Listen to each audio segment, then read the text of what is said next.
Et donc, elle va beaucoup lui en vouloir. Elle va se sentir abandonnée, seule dans son deuil. Et d'ailleurs, elle ne va même pas en reparler avec les frères et sœurs du petit garçon qui a disparu. Voilà. Et d'autre part, elle va découvrir aussi une des raisons profondes du mutisme de son mari. C'est parce qu'en fait, dans l'enfance de son mari, il y a eu aussi un drame et il y a eu aussi une mort d'enfant noyé dans la lagune dont personne ne parle. Et c'est une des belles-sœurs, à l'occasion donc du deuil d'Alma, qui va lui apprendre cette histoire. Et donc, elle va comprendre que, là aussi, c'est une douleur cachée, dont on ne parle pas. Elle va comprendre notamment pourquoi sa belle-mère Nana a tellement peur de l'eau, quand elles vont au bord de la mer, avec cette grande barre là, qui est tout le long de la côte ivoirienne, avec les enfants. Elle a peur, elle ne veut pas que les enfants... Elle rentre dans l'eau pour leur tenir la main, etc., etc. Donc, il y a tout un tas de non-dits dans ce couple. Et d'autre part, il y a aussi l'idée, enfin, il y a aussi le fait que le mari est totalement, enfin, est beaucoup tourné vers l'extérieur, vers des activités multiples, on l'a dit. Il est très soucieux du destin de son continent. À un moment donné aussi, dans les premières années, il a beaucoup placé d'espoir en Sékou Touré et dans la Guinée. Et puis ensuite, il va être déçu. Alors qu'Alma, elle se replie sur sa famille et sur sa maison. Et c'est ce qui va faire beaucoup de malentendus entre les deux, parce que lui, il lui reproche de ne pas s'intéresser suffisamment à son environnement, etc., à son pays d'adoption. Et elle, elle va se sentir en quelque sorte délaissée et livrée à elle-même. Et c'est vrai qu'elle va essayer vraiment de trouver la sécurité au sein de sa cellule familiale. Évidemment, les choses vont un petit peu changer, enfin, pour ne pas dire voler en éclats, au moment où, des événements là, de l'an 2000 en Côte d'Ivoire, où elle va être obligée de quitter la Côte d'Ivoire en tant que Française. Et d'ailleurs, mais elle, à chaque fois, en fait, elle revient rarement en France. Elle revient en France notamment à l'occasion de la mort de ses parents. Ça aussi, c'est quelque chose de douloureux, parce qu'en fait, il s'agit d'un suicide choisi par les deux parents. Et quand elle revient, elle ne reconnaît rien. Elle ne se sent plus chez elle. D'ailleurs, elle dit vraiment, où est-ce que je suis chez moi? Et la réponse, ça va être, je suis chez moi dans ma maison. Là. Et avec une telle délicatesse que la souffrance en est atténuée. Et je pense que toutes les personnes qui ont perdu quelqu'un de cher se retrouveront dans ces passages, dans ces moments où on s'assoit juste à côté de la personne, où on lui administre ses posologies pour que la personne souffre moins, tout en sachant que la personne est sur le départ. Donc je pense que le fait aussi d'avoir abordé la question de la fin de vie, de la fin de vie et de la mort, oui. J'ai même essayé d'introduire un trait d'humour, si je peux me permettre, à propos de la mort, parce que je raconte un épisode qui a lieu donc en Côte d'Ivoire à l'occasion d'un décès. Ça aussi, c'est une histoire vraie. Les voleurs. Donc, des gens qui se... En fait, il y a des gangs qui suivent les familles entre la levée du corps, le cimetière et la maison. Et donc, c'est vraiment arrivé. Donc, c'était à l'enterrement d'une vieille dame que j'ai beaucoup aimée. Ça m'a été raconté par ses enfants. Donc, ils ont quitté l'endroit de la levée du corps pour aller au cimetière. Ensuite, ils sont allés à la maison de la Riviera. Et donc, le papa qui venait de perdre sa femme était assis. Et il y a un jeune homme très attentionné qui lui tenait la main, qui lui parlait, etc. Personne ne savait qui était ce jeune homme. D'ailleurs, ils étaient même deux, ils ont aidé à servir, ils sont allés chercher les plats du traiteur, ils ont passé les plats, ils ont été très aimables avec tout le monde. Et tout le monde dans la famille se disait, bon, c'est peut-être un de ses anciens élèves, un parent qu'on ne connaît pas, etc. Et à la fin de la journée, les gens ont voulu aller récupérer leurs affaires qu'ils avaient mises dans une chambre, les sacs à main avec les clés de voiture, etc., il n'y avait plus rien. Parce qu'en fait, les deux là, les trois, étaient partis avec voilà, tous ces gens si aimables, si attentionnés.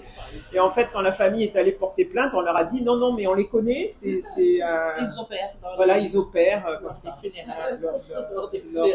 Lors des funérailles. Voilà. Alors, pour terminer, je vais redire ce que Alma 1 a dit à Alma à la page 210. Ma petite fille, c'est toi et toi seul qui peux donner un sens à ta vie. Et je pense que sur ce passage, parce que c'est vrai que donner un sens à sa vie, à quelque chose de personnel, même s'il y a une communauté autour, mais les choix sont des choix solitaires. Et quand ils sont opérés comme il se doit, la personne peut évoluer et servir à d'autres. Je pense que nous allons nous arrêter là et puis redonner la parole.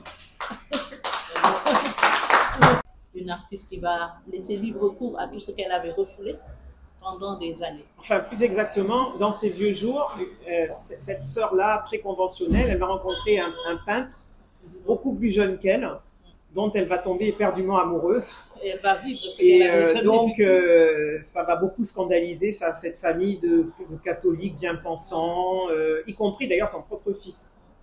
Et Alma, donc, Alma 1, elle va essayer de comprendre sa sœur. Alors qu'elle-même, d'ailleurs, n'a jamais refait sa vie à la mort de son mari. Tout à fait, tout à fait. Voilà.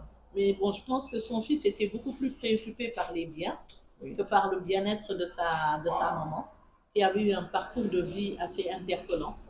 Donc nous voyons qu'ici, nous avons un écho des vies de femmes, des vies de communautés différentes, mais le tout est sous-tendu par l'amour, qui est la force qui permet de surmonter les différentes épreuves.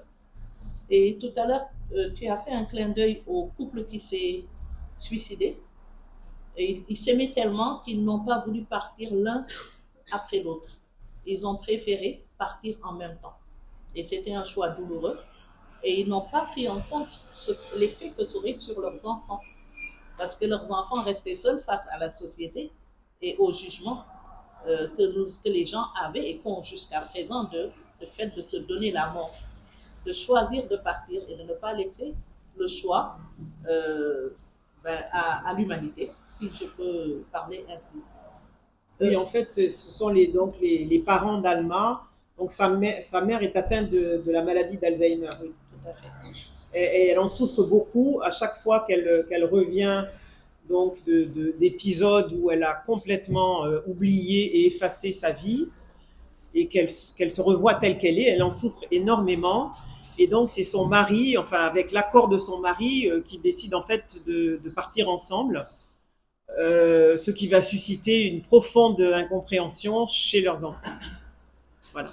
Et effectivement, les enfants, ils sont choqués par cette double mort et ils ne comprennent pas, ils estiment que c'est un choix égoïste de la part du père et de la mère.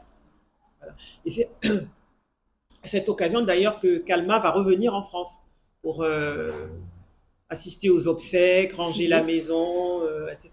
Et qu'elle va se sentir complètement perdue et elle va découvrir en fait que vraiment les liens entre elle et sa sœur et ses frères se sont beaucoup, beaucoup distendus. Et donc elle va repartir en Côte d'Ivoire. Voilà. Mais là aussi, c'est pas là aussi il y a une histoire de mort d'enfants cachés chez le couple. Donc ça fait beaucoup d'enfants morts dont on ne parle pas et en fait qui pèsent de tout leur poids sur les destinées raconte un peu des épisodes de sa propre vie, notamment comment elle tente sa chance, elle tente sa chance en amour sur les réseaux sociaux et ça se termine pas très bien.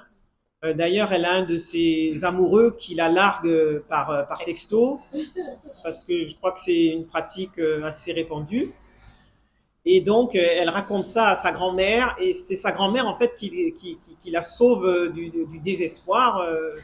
Elle vient se réfugier chez elle, hein, le jour où elle reçoit le texto, et sa grand-mère lui dit, mais pourquoi est-ce que tu te mets dans cet état pour quelqu'un qui n'en vaut pas la peine? Enfin, tu es au-dessus de ça, et finalement, elle va l'aider, elle va beaucoup l'aider à s'en sortir. Dans la parole libre aussi de la grand-mère qui se raconte et qui raconte à sa petite fille Alma, euh, ils abordent aussi la question de l'avènement d'Internet. Voilà, dans la vie, comme outil de facilitation. Mais la grand-mère, elle reste craintive, mais elle se rend compte que Internet ouvre le monde à Sémi, qui lui-même était médecin en Côte d'Ivoire et qui s'est remis à s'approprier d'arrache-pied cet outil et qui lui a permis d'être au courant des nouvelles découvertes médicales, d'écouter de la musique qu'il n'aurait pas pu écouter puisqu'il n'aurait pas pu se déplacer, de lire des poètes que peut-être ses enfants ne connaissaient pas, donc d'ouvrir un champ et une humanité à laquelle il n'aurait pas eu accès sans avoir eu Internet. Donc le rôle des réseaux sociaux dans la vie d'aujourd'hui et que va utiliser aussi avec parcimonie la, la Alma 2 pour parler à ces petits-enfants qui se trouvent de l'autre côté du monde. Donc dans le roman, Fanta aborde aussi le rôle de WhatsApp dans le vécu des gens parce que nous avons la période où les gens attendaient le courrier, les lettres qui arrivaient à la boîte aux lettres, où les enfants se précipitaient pour pouvoir ouvrir la boîte aux lettres et recevoir les lettres qui arrivaient après un long périple dans le monde, et la période où WhatsApp existe, que nous utilisons nous aujourd'hui pour être beaucoup plus proches de notre vécu, et qui ouvrait à cette famille dispersée, comme aujourd'hui beaucoup d'entre nous ont les enfants un peu partout dans le monde, ou des membres de la famille, une communication en temps et en heure.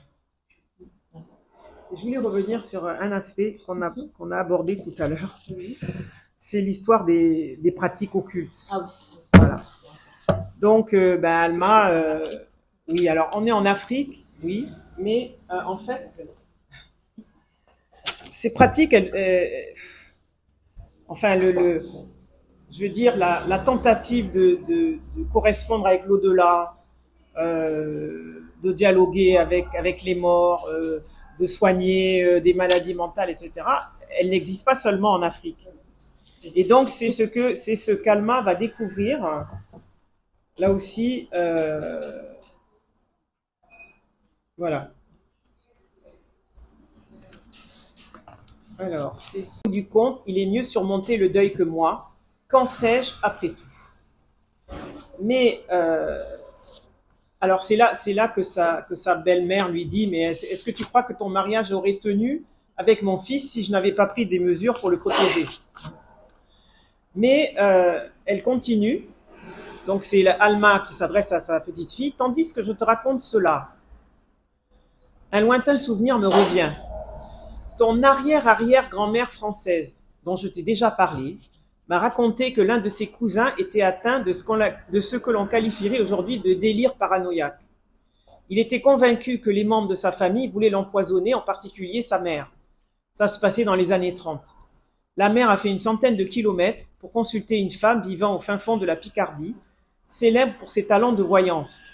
Ton arrière-arrière-grand-mère se rappelle très bien que de retour à la maison, elle a suivi les prescriptions de la sorcière thérapeute et qu'elle a défait le matelas de son fils à la recherche de plumes réunies dans une configuration maléfique. Elle en a trouvé et elle les a fait brûler en récitant des formules spéciales. Cela n'a pas empêché son fils de sombrer définitivement dans la folie quelques années plus tard et de grossir le rang de tous ces internés dans les bonnes familles cachaient soigneusement l'existence. Mon propre père lui-même nous a toujours tu cet épisode familial qu'il devait considérer comme honteux, et il est entré dans une grande colère lorsqu'en rentrant de chez ma grand-mère, je lui ai demandé s'il était au courant de cette histoire. Je devais avoir une quinzaine d'années, etc., etc., et il a dit à sa mère, donc le père d'Alma, Mère, il y a des choses qui ne se disent pas aux enfants. Tu vois donc que l'Afrique n'a pas le monopole de ses croyances. Donc, nous disions au début de notre échange que la force de cette œuvre, c'est qu'elle montre l'humanité dans tous ses états et dans les différents espaces que sont l'Afrique, que sont l'Europe, et que on parle aussi des amis avec la Californie, de ce petit frère qui se retrouve en Californie et qui va devoir aussi élever ses trois filles.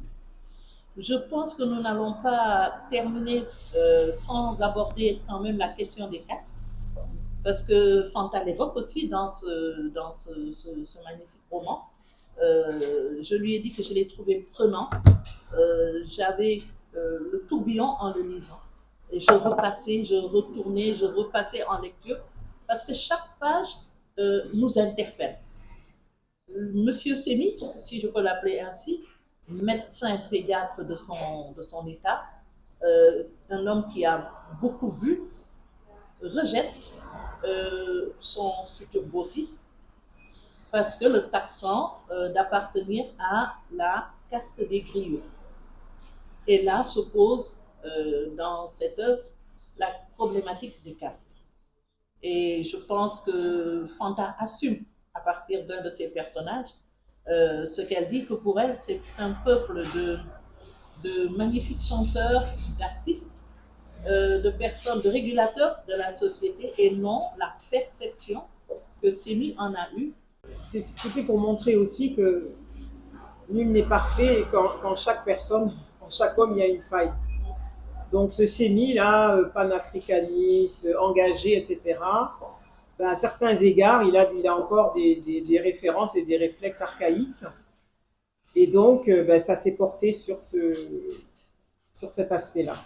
Voilà, effectivement, donc le mariage de la mère d'Alma II, qui s'appelle Myriam, celle qui est médecin comme son père, elle a épousé un Guinéen d'ailleurs, n'a pas tenu, peut-être en partie à cause justement du rejet du père. Voilà. Donc en fait, quand Noëlla, enfin, on a discuté un peu avec Noëlla de ce livre, elle m'a dit qu'il était effectivement qu'il était foisonnant, mais c'est exactement ce que j'ai voulu. J'ai voulu le construire, euh, comment dire, j'ai voulu transcender la linéarité et j'ai voulu vraiment faire comme une arborescence, comme un arbre avec des bourgeons à toutes les générations. Et c'est cela, alors avec des effets retour, des effets d'écho, des effets de miroir, des choses qui reviennent, mais pas exactement les mêmes, mais qui se répondent d'une génération à l'autre, parce que je pense que c'est cela l'histoire d'une famille. Et quand on s'assoit pour raconter, ben, d'ailleurs on ne raconte jamais la même histoire, en fait. Hein, même si on parle du même épisode, on ne racontera jamais la même histoire. Et donc, Alma 2, c'est ce qu'elle dit à la fin du livre. Bon, je ne vais pas vous raconter la fin, mais vraiment, elle se fait vraiment la voix de sa grand-mère, mais elle se fait aussi la voix de cette famille multiculturelle qui s'est construite entre plusieurs pays, entre plusieurs continents, et j'oserais même dire que c'est la voix du monde en fait, hein, et que le monde se construit. Merci Fanta pour ce très beau livre, et qui nous rappelle énormément de choses. Je ne m'attarderai pas sur la guerre de Biafra, justement, au fait Boigny fait partie avec la France de l'Europe, vraiment de ceux qui ont déclenché cette guerre. Il est détaché pratiquement Biafra du Nigeria à cause de sa richesse, mais aussi diminuer le pouvoir. On était encore dans la conférence de Berlin. Diminuer le pouvoir de l'Angleterre, enfin du voilà, Royaume-Uni. Détacher le Biafra pour affaiblir un pays, Nigeria, anglophone, qui n'était pas sous l'influence française. L'Afrique connaît beaucoup de choses comme ça. Et quand elle parlait de mystique, ça me fait penser véritablement à un ami, un type super brillant qui est décédé. Il est décédé, c'est Mango Nenya. Ce sont les Raps qui l'ont tué, ces Raps, parce que sa grand-mère était sa mère elle-même était une guérisseuse et les Raps l'ont suivi. Ils l'ont même empêché à un moment donné de manger, mais il fallait qu'il soit à côté de l'eau, de la mer. Il a quitté son travail au Niger, sans crier gare, ça ce sont les Raps. Et il disait toujours que l'Afrique avait non seulement ses mystères, par exemple que nous n'avions pas besoin d'être dans les réseaux des autres, comme je pense à la franc-maçonnerie, mais qu'ici en Afrique, nous avons nos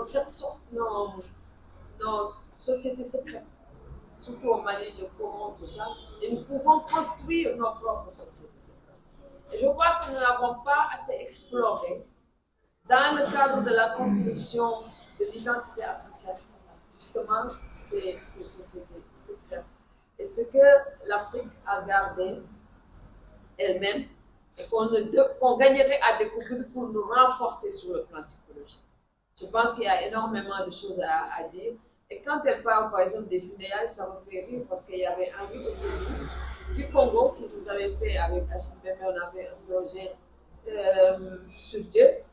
Et il avait fait un texte extraordinaire sur mourir et le séduire, les funérailles à Brazzaville. Donc tout ça en Afrique, il y a énormément de choses, à mon avis, sur le plan culturel que nous oublions, que nous laissons, mais qui sont importants de mon point de vue parce que ça participe véritablement à asseoir une base forte. Je crois que c'est une mort, c'est de quoi je parle.